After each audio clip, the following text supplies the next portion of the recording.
जरदारी साहब ने एक पिट स्टॉप किया था, मैं हमेशा उसकी बात करती हूँ। वो ज़ाहिर है कि वो उनकी ख्वाहिश भी थी, लेकिन वो शायद इमरान खान साहब उस वक्त मूड में नहीं थे। होता तो शायद सिनेरियो चेंज हो सकता था, लेकिन वो फिर अगेन हुमायूं मेमन साहब, वो फिर एक इजाज़तनामा भी तो होता है। बजट के करीब करीब अभी आप लोगों ने कहा कि रमज़ान के ईद के फ़ौरन बाद हम एक एहतजाज करेंगे, वो नज़र कहीं पे भी नहीं आ रहा। कोई प्लान है आपका आवाम को रिलीफ दिलाने के लिए? देखिए, इस तरह ये है, हमने कहा था कि ईद के बाद हम लोग जो ऑपोज़िशन है, हम उनका एक अलायंस लेकर उसके साथ फिर हम मिलके एक एहतजाज करेंगे और हम लोग तो वो काफ़ी तो हुआ नहीं क्लोज़ आ ना। गए। आप देख लें।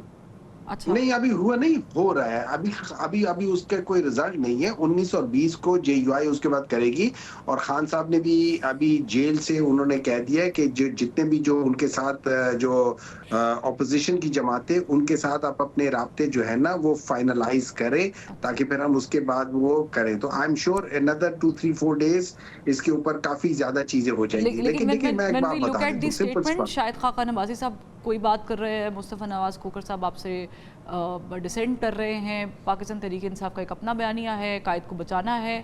देखिए समझ नहीं आ देखिए रही। देखिए 2 चीज़ें। देखिए 2 चीज़ें। इस वक़्त वो एक जॉइंट स्टेटमेंट नहीं आ रही। हर एक का अपना-अपना वो है। ठीक है। उनका म म मतलब शायद खाकान अब्बासी का अपना एज़ अ प पार्टी उनका एक पॉलिटिकल पॉइंट ऑफ व्यू है। हमारा अपना पॉलिटिकल पॉइंट ऑफ व्यू है। जेयूआई का अपना होगा।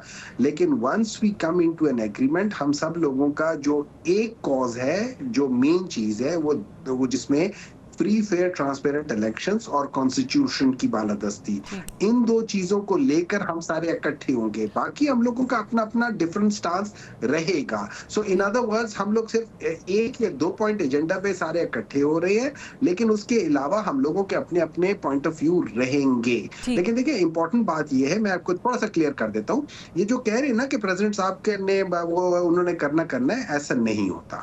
ये जो ऑर्डिनेंस होता है, ये डायरेक्ट प्रेसिडेंशियल ऑर्डिनेंस होता है। इसमें प्रेसिडेंट की ही बात होती है और ये हुकूमत उनको कहती है, हुकूमत ही कहती है कि हम ये बिल पास नहीं कर सकते, आप ये कर लें। हम्म। अगर प्रेसिडेंट साहब चाहें तो वो इस पे साइन ना करें। अगर प्रेसिडेंट साहब साइन आप नहीं करेंगे एक्सपीरियंस्ड हैं, तो पीटीआई के दौर में ऑर्डिनेंस बहुत नहीं सारे बनेगा। ऑर्डिनेंस जारी हुए थे। हाँ, सही कह रहे हैं नहीं, आप। देखिए, मैं आपको सिंपल सी बात बता रहा हूँ ना, ऑर्डिनेंस फिर नहीं पास होता। ठीक। उसमें ये नहीं हो सकता कि आप उनको पास भेजें। वो बिल की हैसियत होती है कि अगर बिल जाए तो उसके ऊपर 1 दफ़ा या 2 दफ़ा वो ना कर सकते हैं, तीसरी बार ऑटोमैटिकली हो जाता है, नॉट ऑन द ऑर्डिनेंस। तो इससे ज़ाहिर होता है कि ये लोग उनके साथ 100% हम्म। मिले हुए हैं। जैसे अभी सो पराजय इट्स जस्ट साहब भी लाइक कह कि रहे थे कि एक, इनकी क्या हाँ, मजाल कि ये लोग इसे कर सके। हाँ, इट्स जस्ट लाइक कि जब बिल एक दफ़ा काबीना भेजती है, वो अप्रूव नहीं होता, तो दूसरी बार में वो फिर अप्रूव हो जाता है। आई अग्री इस पॉइंट पे। लेकिन मेमन साहब, मुझे एक और भी बात बताइएगा क्विकली, वक्त की थोड़ी कमी है, मैं बाकी मेहमानों की तरफ भी जाना चाह रही हूँ।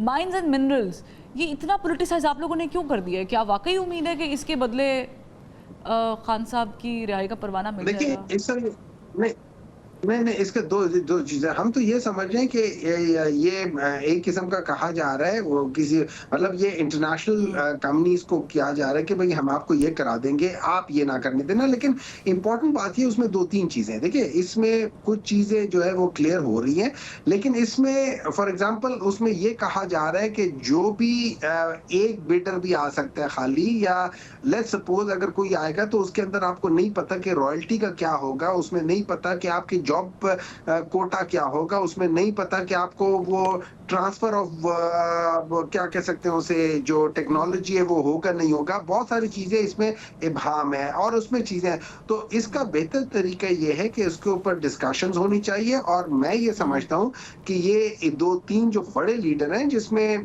पीटीआई और जेयूआई केपी की तरफ से, हम्म। ये लोग अपने जो बड़ी लीडरशिप है, मीन्स मौलाना साहब और इमरान खान साहब, उनके साथ बात करें और उसके बाद इसको फर्दर देखा जाए कि क्या हो सकता है, और इसको फिर पार्लियामेंट मीन्स के प्रोविंशियल असेंबली में आना चाहिए और वहां पे बहस होनी चाहिए। और अगर वो चीज नहीं होती और ये लेट्स से 26वीं तरमीम की तरह बगैर किसी बहस के, बगैर उसके, तो ये बहुत गलत इकदाम हम्म। होगा, चाहे वो पीटीआई क्यों ना कर रही हो।